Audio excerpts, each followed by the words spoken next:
If you want to make your slides look cleaner, more modern, and more professional, then learning how to change shape transparency in LibreOffice Impress is a really useful skill. In this video, I'll walk you through the process step by step so you can adjust the transparency of any shape in just a few clicks. This is great for creating subtle overlays, improving text visibility, or making your presentation design feel less cluttered. If this tutorial helps you out, be sure to hit the like button and subscribe for more easy LibreOffice tips and tutorials. Alright, let's jump right in. First, open LibreOffice on your computer. Once it loads, you'll see the Start Center where you can begin a new file or open something you already created.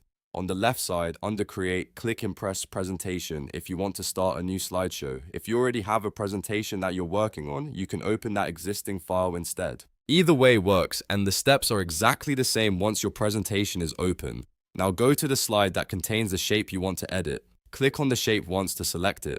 This part is important because LibreOffice needs to know exactly which object you want to change. You'll usually see handles around the shape when it's selected, which tells you it's active and ready to edit. With the shape selected, right-click on it to open the context menu. From that menu, click Area. This is where LibreOffice keeps the fill and appearance options for the shape.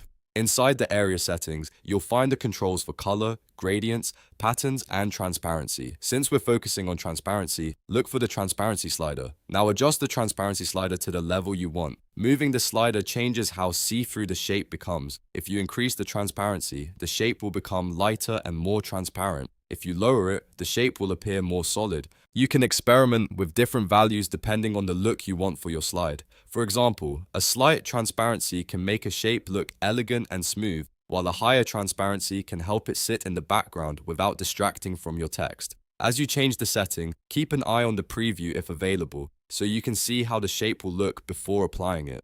This is especially helpful if you're trying to match your presentation style or make sure your slide remains easy to read. Once you're happy with the transparency level, click OK to save the change. And that's it. The shape transparency will now change, and your slide will immediately reflect the new look. You can repeat the same process for any other shapes in your presentation if you want a consistent design across multiple slides. If you found this walkthrough helpful, make sure to give the video a thumbs up and subscribe to the channel for more LibreOffice Impress tutorials, productivity tips, and beginner-friendly how-to guides. Thanks for watching, and I'll see you in the next one.